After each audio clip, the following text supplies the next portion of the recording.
आज की हमारी पड़ताल एक ऐसी खबर पर है जो मध्य प्रदेश में हजारों युवाओं के लिए एक बहुत बड़ी उम्मीद लेकर आई है।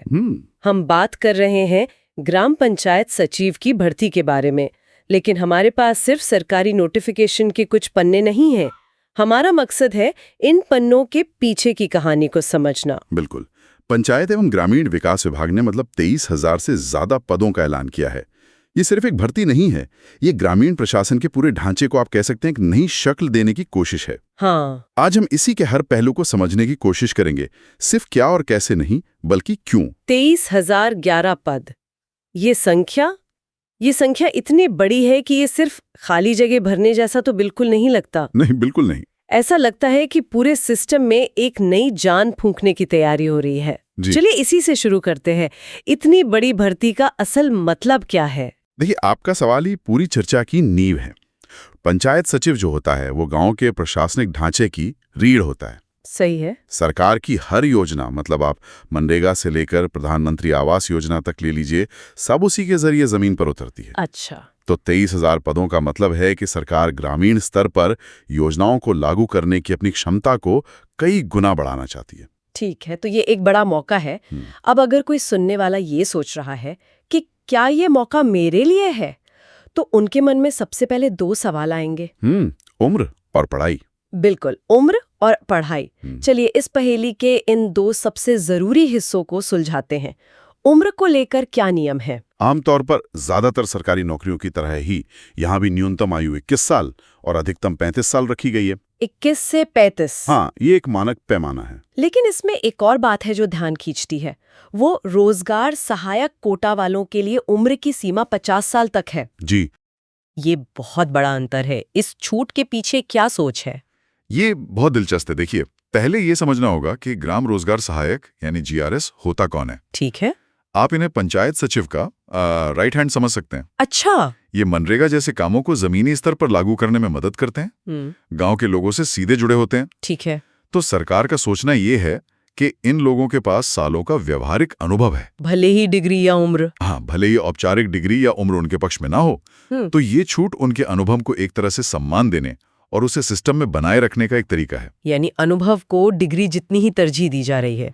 ये तो हुई उम्र की बात। अब आते हैं पढ़ाई पर, यानी शैक्षणिक योग्यता पर। यहाँ पर मामला थोड़ा पेचीदा लगता है, क्योंकि अलग अलग लोगों के लिए अलग अलग नियम हैं। हाँ, इसे थोड़ा ध्यान से समझना जरूरी है। सबसे सीधी बात जो है वो सामान्य उम्मीदवारों के लिए। वो क्या है? आपके पास किसी भी मान्यता प्राप्त विश्वविद्यालय से ग्रेजुएशन की डिग्री होनी चाहिए, बस। कोई भी डिग्री, BA, BCom? हाँ, BA किया हो, BCom या BSc, आप आवेदन कर सकते हैं। ये तो साफ है। लेकिन फिर GRS यानी ग्राम रोजगार सहायकों के लिए मामला बदल जाता है। उनके लिए तो अलग अलग नियम क्यों हैं? ये थोड़ा उलझाने वाला है। आपने सही जगह पे उंगली रखी है। यहाँ एक कट ऑफ लाइन है इन नियमों के लागू होने से पहले और बाद में। अच्छा। जो GRS इन नए नियमों के आने से पहले से काम कर रहे हैं, उनके लिए सरकार ने रियायत दी है। क्या रियायत है? उन्हें सिर्फ 12वीं पास होना जरूरी है। उनके लिए ग्रेजुएशन अनिवार्य नहीं है। और जो नए GRS है? जो GRS इन नए नियमों के लागू होने के बाद नियुक्त हुए हैं, उनके लिए वही शर्त है जो एक सामान्य उम्मीदवार के लिए है। मतलब ग्रेजुएशन की डिग्री? हाँ, यानी ग्रेजुएशन की डिग्री अनिवार्य है। इसका मकसद साफ है, पुराने अनुभवी लोगों को सिस्टम से बाहर ना किया जाए, लेकिन भविष्य के लिए एक न्यूनतम शैक्षणिक मानक तय कर दिया जाए। समझ गई। तो ये एक तरह से संतुलन बनाने की कोशिश है। बिल्कुल। लेकिन पढ़ाई लिखाई के अलावा एक और चीज है जिस पर बहुत ज्यादा जोर दिया गया है, और वो है कंप्यूटर का ज्ञान। हाँ। DCA और CPCT, खास तौर पर हिंदी टाइपिंग। इस पर इतना जोर क्यों? क्या पंचायत का काम अब सिर्फ कंप्यूटर पर सिमट गया है? यही तो इस भर्ती का सबसे बड़ा और सांकेतिक पहलू है। पहले पंचायत सचिव का काम फाइलों, रजिस्ट्रों और बही खातों में होता था। अब सब कुछ ऑनलाइन पोर्टल्स पर है। सब कुछ? योजनाओं का पैसा, लाभार्थियों की सूची, काम की रिपोर्टिंग, जन्म मृत्यु प्रमाण पत्र, सब कुछ डिजिटल है। मतलब अब फाइलें कम और कीबोर्ड ज्यादा चलेगा। बिल्कुल। आप सोचिए, अगर सचिव हिंदी में तेजी से टाइप करके रिपोर्ट नहीं बना सकता या ऑनलाइन पोर्टल पर डेटा एंट्री नहीं कर सकता, तो पूरे गांव का काम ठप पड़ जाएगा। सही बात है।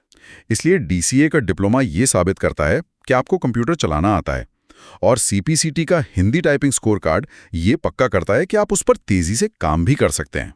तो ये अब ऑप्शनल नहीं है? नहीं, ये अब एक हो तो अच्छा है वाली स्किल नहीं, बल्कि होना ही चाहिए वाली जरूरत बन गई है। ये बहुत बड़ा बदलाव है। ये सचिव के पद को एक पारंपरिक बाबू की भूमिका से निकालकर एक तरह के टेक एनेबल्ड मैनेजर की भूमिका में डाल रहा है। बिल्कुल सही कहा आपने।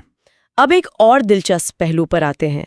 हमारे पास जो जानकारी है उसमें सिर्फ कुल 23,011 पद नहीं बताए गए हैं, बल्कि हर जिले की लिस्ट दी गई है कि कहाँ कितने पद हैं।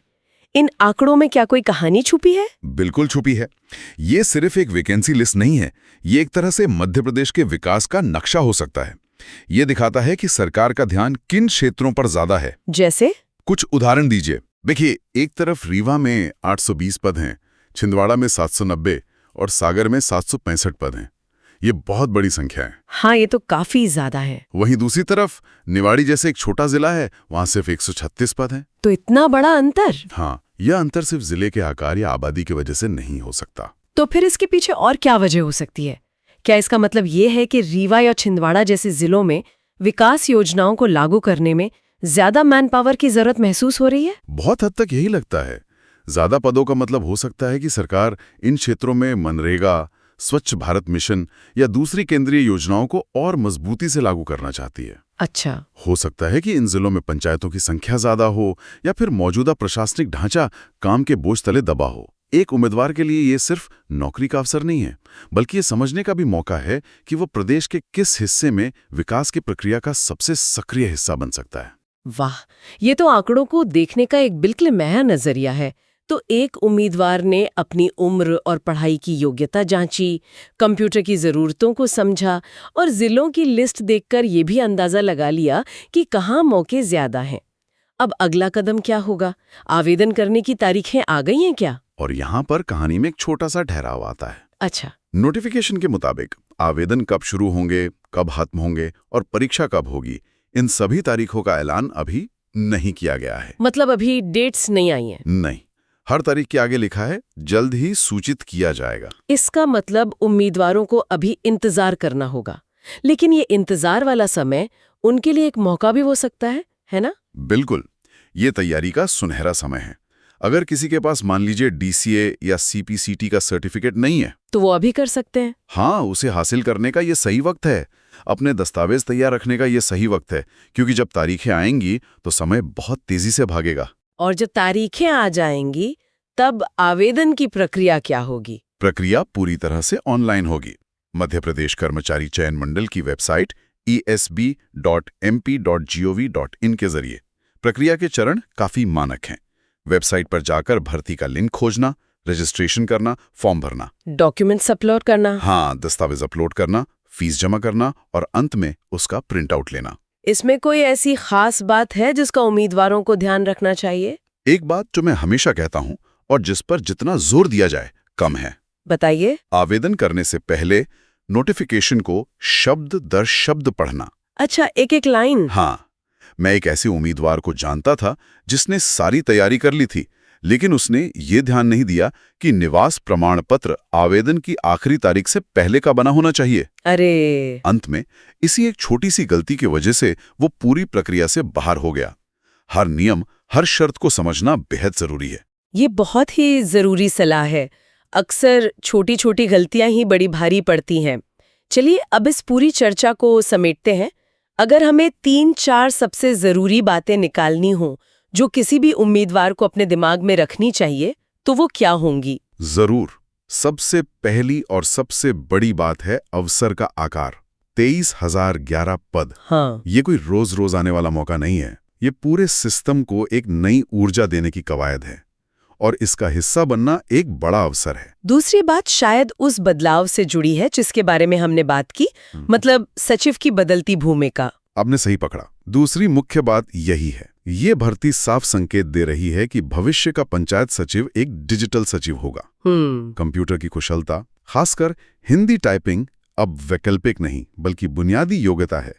यह सिर्फ एक नौकरी नहीं बल्कि एक नई तरह के काम की शुरुआत है। और तीसरी बात है तैयारी की रणनीति। सिर्फ परीक्षा की पढ़ाई ही नहीं बल्कि अपने दस्तावेज पूरे रखना भी उतना ही जरूरी है। क्योंकि तारीखें अभी नहीं आई हैं। बिल्कुल। चूंकि तारीखें अभी नहीं आई हैं, तो ये समय CPCT जैसे ज़रूरी सर्टिफिकेशन को पूरा करने और सभी कागजात को व्यवस्थित करने का है। बिल्कुल। इंतजार न करें, तैयारी करें। बिल्कुल सही। तो ये थी मध्य प्रदेश ग्राम पंचायत सचिव भर्ती से जुड़ी हमारी गहरी पड़ताल। ये साफ है कि ये सिर्फ एक नौकरी का विज्ञापन नहीं है, बल्कि ग्रामीण मध्य प्रदेश के प्रशासनिक भविष्य की एक झलक है। निश्चित रूप से। और ये एक बहुत ही अहम सवाल भी खड़ा करता है, जिस पर शायद उम्मीदवारों और विभाग दोनों को सोचना चाहिए। वो क्या सवाल है?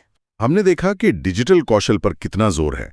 सचिव को एक बेहतरीन कंप्यूटर ऑपरेटर होना चाहिए। हाँ। लेकिन पंचायत सचिव का काम सिर्फ डेटा एंट्री नहीं है।